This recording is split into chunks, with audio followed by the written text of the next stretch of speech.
Image of the Fendahl is the third serial of the 15th season in the British science fiction television series Doctor Who, which was first broadcast in 4 weekly parts from the 29th of October to the 19th of November 1977.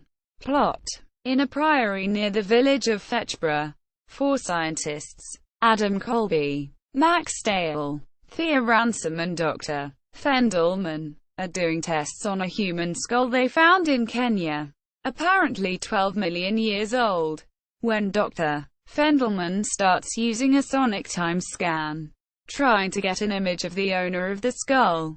The skull itself seems to react, locking onto Thea and releasing something in the priory grounds that kills a passing hiker, who eventually totally disintegrates. The scan catches the attention of the Doctor and Leela when they are pulled down to Earth by it.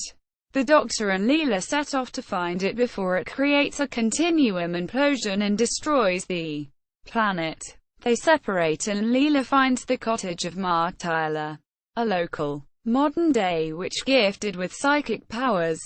The Doctor ends up narrowly avoiding death at the hands of the creature created by the skull, which then kills the leader of a detachment of guards Fendahl has brought in after the death of the hiker, sealing everyone into the priory. Ma Tyler then encounters the creature, but survives and is saved from going into psychic shock by the Doctor, who by this time has worked out that the thing is a Fendahl, a creature from his planet's mythology, supposedly destroyed when the 5th planet broke up. He makes his way into the priory and finds the skull, which tries to kill him. Leela saves him and they go off to the 5th planet, only to find that the Time Lords sealed the planet in a time loop, making all proper records invisible even to them. Thea, meanwhile, has been gradually converted into the new core of the Fendahl, a creature that feeds off life energy and leaves nothing behind. Stale, leader of the local black magic cult, recognizes this and believes he can control the Fendahl and use it to dominate. He and his followers capture Colby, kill Fendahl, who was actually influenced through his genetics by the Fendahl to bring this about, and set up the sonic time scanner to power the skull and Thea's final transformation. The Doctor, Leela, Ma Tyler and her grandson Jack head for the priory only to find the Fendahl core has formed and is converting the cult members into Fendahl to form the full circle. The Doctor frees Colby and helps Stale shoot himself after killing one of the new Fendahl, in turn finding out that the Fendahl are fatally allergic to salt, leaving the Fendahl core too short of the 12 it needs to be complete and form a gestalt. The Doctor rigs the scanner to implode upon itself and grabs the now dormant skull, leaving with the others only just before the priory is destroyed, along with the Fendahl core and the remaining Fendahl. The Doctor and Leela then leave and plan to dump the skull near a supernova, thus ending the Fendahl race forever. Continuity. According to dialogue, the events of the last episode take place on Lammas Eve, the 31st of July. K9 appears in the first and last parts of the story but does not speak. This is due to the late inclusion of K9 as a regular character into the scripts. The Doctor explains Ma Tyler's sixth sense by saying that psychic ability is a common side effect of growing up near a time fissure. This explanation was also given by the 9th Doctor for the psychic abilities of Gwyneth in The Unquiet Dead. The Fendahl reappears in the spin-off novel The Taking of Planet 5 by Simon Buffer-Jones and Mark Clapham, as well as in the Caldor City series of audio plays and the Time Hunter novella Deus La Vault by John de Berg Miller. At the end of Part 2, the Doctor asks the Fendahl skull if it would like a jelly baby, but actually offers it a licorice allsort. This was commented on in the Watchdog segment of Nationwide. The Doctor Who production office replied by saying that this was one of the ways the Doctor liked to confuse his enemy. Production. Writer Chris Boucher was commissioned to write the story, his third for the series. On the 2nd of May 1977, he delivered the first episode just 2 days later, the final one being submitted on the 17th of June. Boucher had drawn on the 1967 film, rather than the 1958 TV original, Quatermass and the Pit, and the 1959 Kurt Vonnegut novel The Sirens of Titan, including the discovering of an alien skull linked to occult symbols, alien influence of mankind's evolution, and the dormant alien influence being brought to bear in contemporary humanity. He also took inspiration from the work of archaeologist Louis Leakey, who had been excavating human remains for many years until his death in 1972. Boucher named Colby's dog Leakey as a tribute to him, although later realized that people would miss the reference and assume the name came because he pissed all over everything. Terrence Dick's subsequent novelization of the serial in fact gives both reasons for the name. At the initial read-through, Tom Baker made numerous jokes about the script, picking out all the double entendres and sending it up. This caused Boucher great upset at the time, but had the knock-on effect of him combing through his scripts from their run for any signs of double entendres. Boucher never wrote for the series again. Immediately after this, becoming script editor on Blake's Seven for 4 years. Producer Graham Williams had worked with director George Spenton Foster previously on Z Cars and chose him to direct this serial due to his experience with night filming. Spenton Foster would direct one more time for the series in the following years, The Ribos Operation. Script editor on the serial was Robert Holmes in his final assignment.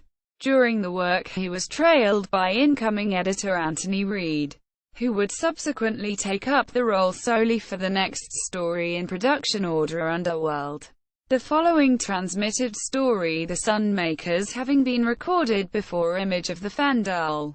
Reed had been a television producer but was asked by head of serials Graham MacDonald to be script editor, to which Reed refused until he learned it was for Doctor Who. MacDonald had read through the scripts for Fendahl and objected to a scene in episode 4 which showed Stale raise a gun to his mouth. This was changed at the order of producer Williams, and the gunshot is only heard. Following this serial, the horror elements under Holmes' guidance were considerably toned down at the order of MacDonald.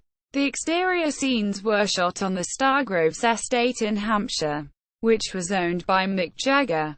The same location had been used during the filming of Pyramids of Mars. Filming began on Monday, 1 August 1977 and continued until the following Thursday. This included 2 night shoots for the serial on the Tuesday and Wednesday evenings. The first night's filming was disrupted when the generator caught fire. Another generator had to be ordered from London and arrived at 4 a.m.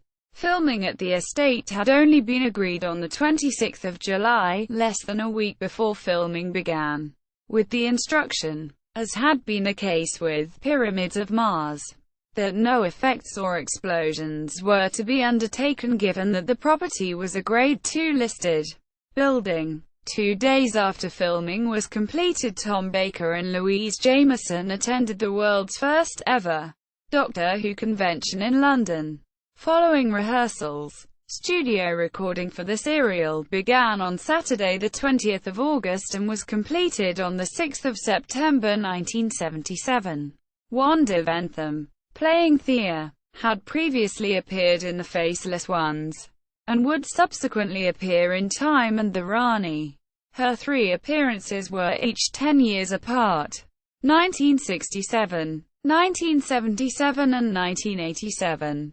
Ventham had in fact auditioned for the James Bond film Goldfinger, but lost out to Shirley Eaton and therefore was excited to be painted gold in this serial, as would have been the case in Goldfinger. She also had to wear a dark wig as the human Thea, as Spenton Foster thought that her natural blonde hair would lose credibility as a scientist. Dennis Lill, cast as Fendahl, was the production team's second choice after actor Anthony Bate became Unavailable. Lil would subsequently appear in The Awakening and was Bentham's husband in the sitcom Only Fools and Horses. Scott Fredericks had played a gorilla in Day of the Daleks and was later cast by Spenton Foster in the Blake 7 episode Weapon, alongside Graham Simpson, who also appears in this story. Derek Martin had appeared a number of times in Doctor Who as an extra, going back to 1965, and subsequently as a stuntman with the Havoc Group, who had taken part in a number of early serials featuring John Pertwee as the Doctor. This was his first and only work on the series as an actor. Series regular Louise Jameson as Leela regards this as one of her best stories due to it being written by Chris Boucher, who had created the character. It was, however, during the making of this serial that she decided to leave at the end of the series. Broadcast and reception. Paul Cornell, Martin Day, and Keith Topping wrote in the Discontinuity Guide, 1995, that Image of the Fendahl was one of the best stabs at outright horror in Doctor Who's history. That was possibly one episode too long, but the verve of the production more than makes up for this. In the Television Companion, 1998, David J. Howe and Stephen James Walker felt that the scripts were vague, and the Fendahl was something of a disappointment, but they praised the supporting characters. In 2010, Patrick Mulkern of Radio Times described the story as, indeed, a good one, if not quite great, and a highlight of a dodgy season. He praised Baker but noted that Leela was toned down. DVD Talks John Sinnock gave Image of the Fendahl 3.5 out of 5 stars, praising the atmosphere but noting that the slow start and rather convoluted story held it back from being a classic. The second episode of this serial attained a 75% score on the Audience Appreciation Index, a record high up to this point. Commercial releases. In print, a novelization of this serial, written by Terrance Dicks, was published by Target Books in May 1979. The book's cover, painted by John Geary, was once voted as the worst in the series by readers of DWB magazine. Home media. This story was released on VHS in March 1993 and on DVD on 20 April 2009. 1 September 2009 in North America. This serial was also released as part of the Doctor Who DVD files in issue 70 on 7 September 2011. Image of the Fendahl at BBC Online. Image of the Fendahl at Doctor Who.